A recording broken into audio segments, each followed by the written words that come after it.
어제 얼굴 보니까 많이 탔죠. 금방이네.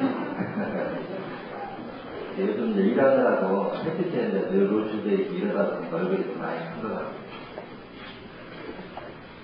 오늘 미리 했듯이 본 주제 중에 하나는 이제 시부전증에 대해서 모두가 좀 이제 통일시키고 이게 또 상당히 이렇게 위험한 병이거든요.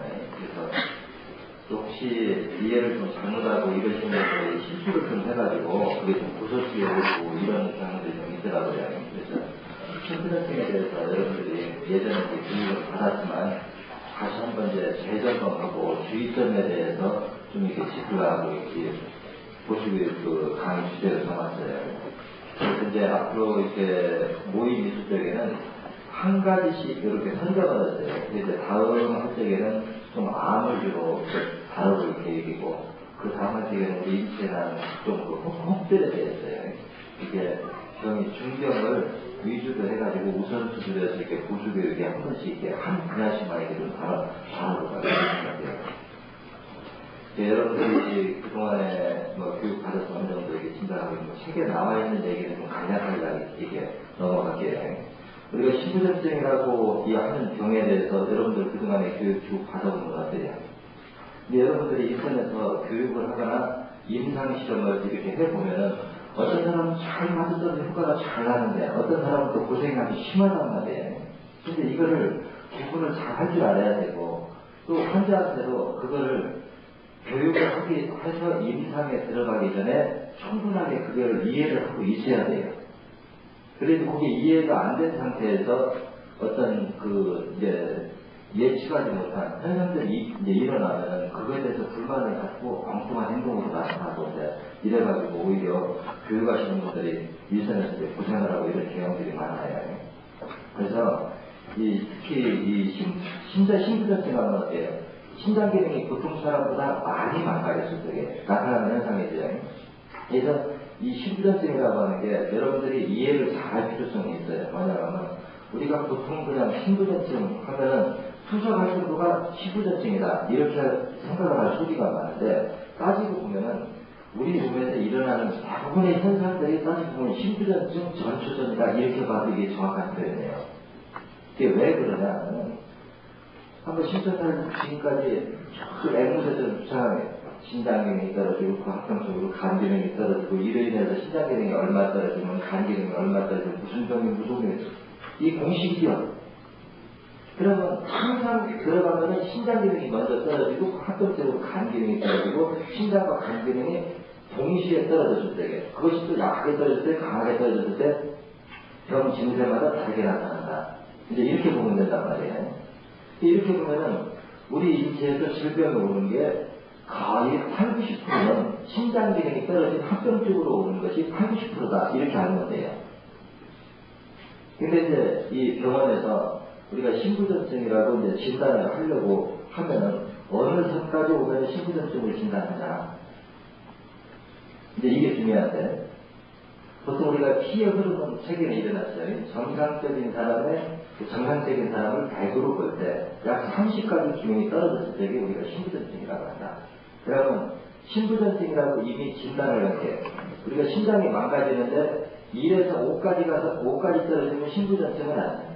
그래서 7까지 떨어져야만이 이게 우리가 신부전증에 대한 진단을 받는다는 거다. 그러니까 이 말은 무슨 얘기냐면 우리가 이미 신부전증이라고 진단을 받은 사람은 이미 5만 병을 다 가지고 있어요. 당뇨병, 협심증, 때로는 천식까지도 이렇게 함께 가질 수 있고 이런 사람들이 또 저혈압, 악성균열, 신부전증이라고 하면 이미 다 알고 있어요. 그래서 신부전증 환자들이 가끔 혼수에 빠지는 경우가 많거든요. 그러면 혼수 상태로 빠지는 건 왜 빠질 것 같아요? 신부전증 환자. 이 신부전증 환자는 피 속에 산소 함유량이 많을까요, 적을까요? 완전히 적지요. 그래서 우리가 혼수에 빠진다고 하는 건 뇌 속에 산소 결핍 현상이 일어날 적에 우리가 신부전증에 빠진다 이렇게 진단을 해야 된단 말이에요. 근데 다른 보통 사람보다 근데 이게 신부전증까지 이제 신장 기능이 이게 극도로 나빠지면은 일어나는 현상들이 엉뚱하게 반대 현상이 일어날 수가 있어요. 무슨 얘기냐면 우리가 고지혈증 하면 어때요? 피의 농도가 너무 뻑뻑한 거지. 근데 피해 농도가 뻑뻑한 것도 우리가 신부전증에 대해서 우리 신장기능이 떨어진 그게 떨어진 것이 원인이 돼서 나타날 거고, 그러면 왜 뻑뻑한 것도 우리가 신장기능이 떨어진 것이 오느냐? 그러다 왜 한번 어때요?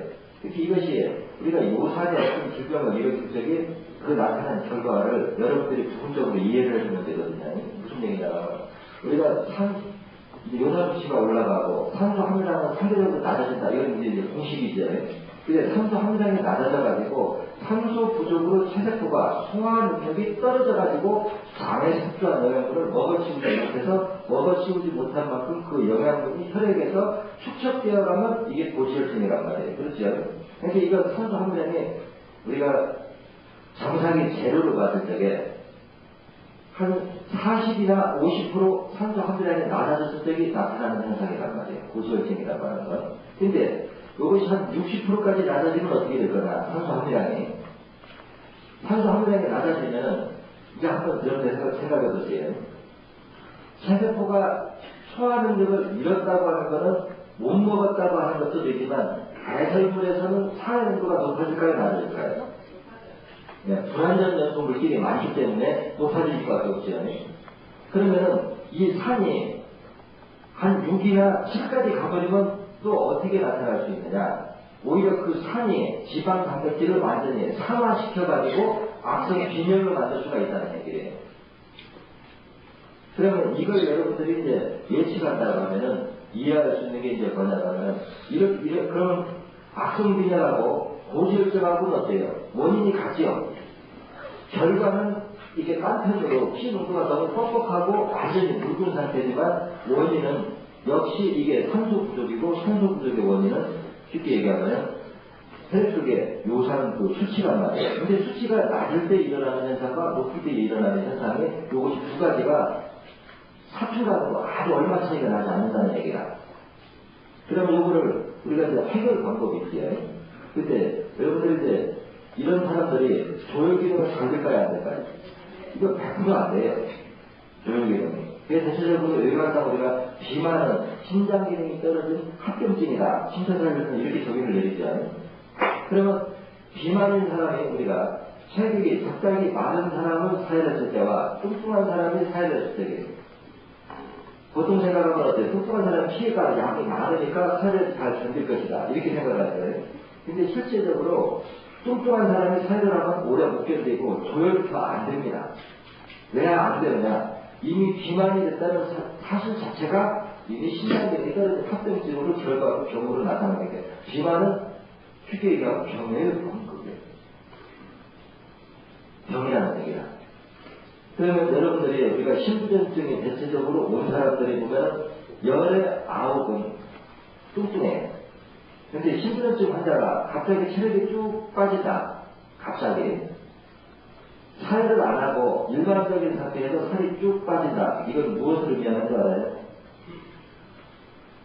죽음이 임박했다 소리예요. 그러면 이제 왜 이렇게 진단을 할 수 있는가? 여러분들이 다른 쪽에서 좀 설명해 줄게요. 여러분들이 한번 주변에서 보면 당뇨 환자들이 당뇨병에 온 사람들이 처음에는 어때요? 살이 찌지요. 근데 그 다음에 정이 깊어지면 어때요? 살짝 마르죠.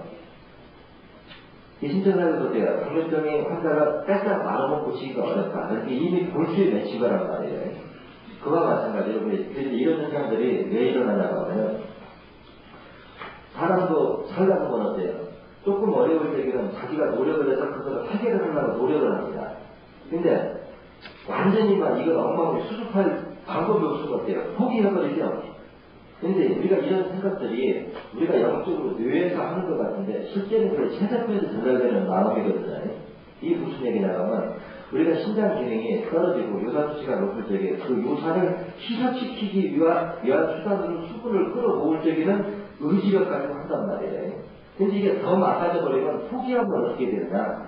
그냥 빠져나가고 들어오가 내려오면 그 다음부터는 빼싹 말라버려요. 수분이 과다 배출이 되는 거죠. 그러니까 체세포들이 어떻게 보면 자포자기 생명을 포기한 상태가 되는 거예요. 그러면 이 단계에서는 이미 어떻게 되느냐? 우리 몸속에 있는 어혈 자체가 농도가 어떻게 될까요? 순두부에서 우리 연구부에서 완전히 두부가 되는 거야. 그 정도 밀도가 강해진다는 거야. 그러면 왜 그렇게 강해지느냐? 또 이게 문제란 말이에요. 왜 그렇게 강해질 수밖에 없느냐? 그게 산의 원리. 여러분 제가 늘 사실 얘기하죠. 콩물, 그 두유를 가르면 지방 단백질인데 거기다 간수를 집어넣으면 이게 뭉치지요. 산도가 이렇게 높아지면은 지방 단백질을 서로 동지들끼리 이렇게 모이게 응고시키는 기능이 있거든요. 우리 혈액이 성분이 대체적으로 많은 양을 따지면 뭐예요? 과일과 지방 단백질이 되어 있죠. 근데 이것이 외부 간수 성분만 들어가서 그런 게 아니라 우리 혈액 내에 자체적으로도 산도가 높아지면 혈액이 그렇게 빡빡하게 된다는 거예요. 그럼 이 상태에서 세세포들을 포기해가지고 그 산을 묽게 희석시키기 위해서 수분을 끌어모으지 않고 그냥 배출시켜버리면 어떻게 될 거라는 거죠. 그럼 어떻게 될 것 같아요? 이게 이제 악에서 악을 논단 말이에요. 왜냐하면 우리 몸에 체온이라고 하는 것은 무엇이 조절할 수 있다고 그랬어요? 체온을 보존하는 그 기능. 체세포가 혈액 속에 있는 영양분을 먹고 수화, 연소시키는 과정에서 우리 몸의 체온을 보존한다 그랬어요. 그러면 연소 능력에 따라서 우리 몸이 정상 체온을 유지하는 것이 결정하겠죠. 연소 능력. 그러면 연소 능력은 무엇이 결정하죠? 산소가 결정하지, 혈액 속에. 그러면 산소는 요 산이란 말이에요. 근데 이 산도가 급속히 높아져가지고 세세포들이 소화 능력을 잃어서 불완전 연소 물질이 많이 나와서 그 불완전 물질이 산소, 그게 산 때문에 산소가 더 결핍되면 몸에 체온이 떨어져요. 그렇죠? 체온이 떨어지면 지방 단백질은 온도가 떨어지면 어떻게 돼요? 더 응고가 더 강하게 되죠. 이런 상태에서는 사회를 해도 안 나옵니다. 그래서 당뇨병 환자들이 이제 마지막 합병증으로 빼짝 말라 들어갈 때는 사회를 하면 그렇게 좌가 안 나오는 경우가 이제 이런 경우에 해당하거든요. 그래서 다시 이거를 원점으로 내서 이렇게 봐도 우리가 당뇨병 환자든지 뭐 일반 환자든지 살이 쪘다가 빠지면 이렇게 어렵듯이 신부전증 환자 역시도 마찬가지예요. 근데 내가 예전에 그 강의를 기억이 나는데 신부전증 환자들이 참 치료하기 곤란한 이유가 있단 말이에요. 뭐냐면은 여러분들 투석하는 그 환자를 보면 어때요? 물을 정해주지요. 약을 먹어도. 왜냐하면 소변 자체를 밖으로 배출을 못하니까 배출을 못하면 어때요? 몸이 붓지요. 우리가 먹는 양하고 나가는 양하고 균형이 안 맞으면 몸이 붓는다는 거란 말이에요. 그래서 약의 숫자니 양이 많잖아요. 우리 약이. 그러니까 신부전증 환자한테는 어때요? 물약을 쓸 수가 없습니다. 왜냐하면 그랬으면 물을 적게 마시고 하는 복용 방법을 따지다 보니까 이게 마른 데잖아 판으로 만들어서 먹어야 하니 그게 수분을 많이 흡수 안 하고도 할 수가 있다는 얘기란 말이에요. 그리고 신부전증 환자들이 어때요? 이미 이제 여러 가지 합병증을 앓고 있으면은 이제 우리가 순간순간 일어나는 현상들에서 대체 이름을 좀 알을 필요성이 있어요. 그랬어요. 그게 무슨 얘기냐면 신부전증 환자가 사회를 때 이제 조혈 기능이 안 되니까 피가 부족해요. 피가 부족하면은 평소에 피가 잘 안 돌던 곳은 어때요? 그곳으로 피가 돌면은 일어날 수 있는 병명을 여러 개 가지고 있겠죠. 근데 우리 몸이 한번 피의 흐름의 이치에 대해서 여러분들 머릿속에 한번 상기해 보세요. 피가 말하자면 똑똑하잖아요. 양이 많을 때 우리 혈관을 타고 도는 거하고 양이 적을 때 도는 거하고 어느 게 잘 돌을 것 같아요? 많을 때. 당연히 많을 때가 잘 돕니다. 오염이 돼도 피 양이 많을 때가 잘 돈다는 거예요. 그래서 제가 이 설명을 되게 비유법 많이 쓰는 게 예전에 교육할 때 그런 얘기예요. 우리가 놓은 벼 심을 때 아무리 잘 몰라도 좀 높은 데가 있다. 그러면 물이 조금 젖을 때는 어때요? 높은 데는 물이 안 가겠어요. 그럼 낮을 때 우리 몸도 이미 우리가 사연하기 전에 혈관이 많이 막혔던 자리는 피가 부족해지면 그쪽은 더 안 가요. 그렇죠? 그러면 이미 우리 몸이 이제 여러분들 생각할 때 뭐를 떠올리면 좋은가니? 우리 몸은 교육할 때 이렇게 배웠어요. 10군데가 아프면 우리 뇌가 알아채는 거는 그 중에서 통증이 제일 강한 곳이다. 여러분들이 교육하는 잘 이해하고 있어요. 그럼 제가 한번 이 말을 이제 뒤엎어 볼게요. 예를 들어서 처음에 무릎이 아픈 게 산이 아팠어요. 이제 3이 아팠는데, 예를 들어 허리 쪽이 5가 아프다. 그럼 어떻게 될 것 같아요? 허리 쪽을 많이 느끼고 무릎 쪽은 별로 못 느껴.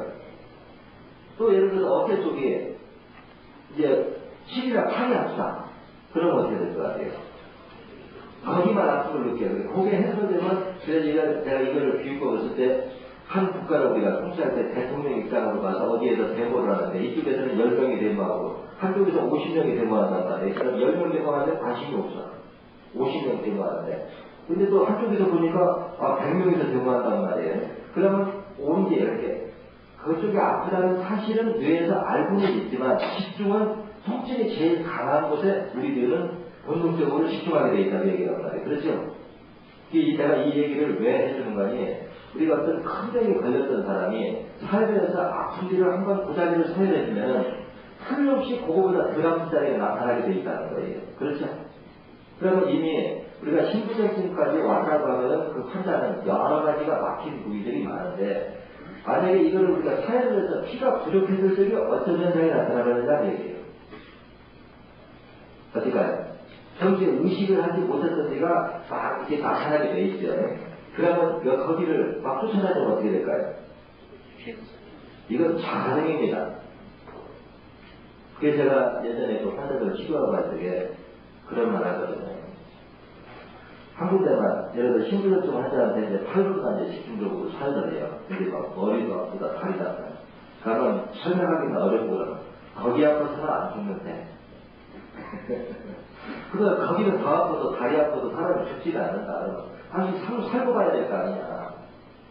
근데 요거를 이치를 여러분들이 머릿속에 완전히 못 잊고, 그 환자가 이쪽도 아픈데 이쪽도 아픈데 해서 끌려갔다. 그래가지고 피부력이 한번 와봐라 이거예요. 이걸 감당할 수 있는가. 감당 못하죠.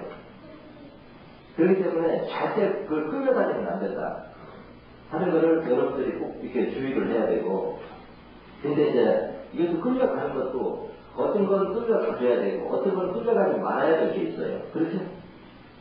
그게 무슨 얘기냐고 하면, 우리가 살아갈 때 피가 부족해서 다리가 아프다, 허리가 아프다, 이거 하고 죽을까요? 안 죽죠. 근데 만약에 신부전증 오기 전에 협심증이 있었다, 그래갖고 호흡이 곤란하다, 이럴 때 내버려두면 어떨까요? 죽을 수 있어요. 그럼 이럴 때는 어떻게 하면 될까요? 5번을 한 3번에서 5번, 다른 분은 손대지 말고 꼭 한 부분만 대주라는 거예요. 여기저기 대지 말고. 증세가 제일 심한 거 하나만, 여기저기 아프다고 하수연을 해도 그거 하는 요령은 집중적으로 그 아픈데 5번 협심증만 거기만 좀 해라. 근데 만약에 천식을 할 수 있다. 그래가지고 기침을 너무 심하게 하다 보니까 기침을 너무 심하게 하면 배가 기나면 유경련까지 갈 수가 있습니다. 그러면 이런 환자들한테 어때요? 우리가 5번도 손 대지 말고 32번 기관지열만 이렇게 탁 빼주면 돼요. 근데 또 이런 환자들이 제도 없이 또 음식을 먹고 잘 체하고 유경련이 있다. 또 그러면은 30번 급체열. 그럼 어때요? 천식이나 우리가 협심증이나 유경련 이런 건 3가지는 그걸 하시면 하면 어때요? 끌려가서 해줘야 되겠죠. 그렇지만 머리가 좀 아프다, 다리가 아프다, 허리가 아프다, 가볍다, 이런 쪽에는 절대 끌려가면 안 된다 하는 거예요. 그리고 신부전증 환자라고 하는 거는 우리가 만성 환자지만 만성으로 봐야 돼요, 우리가 극성으로 봐야 돼요. 우리 차원에서 볼 때 극성으로 봐야 됩니다.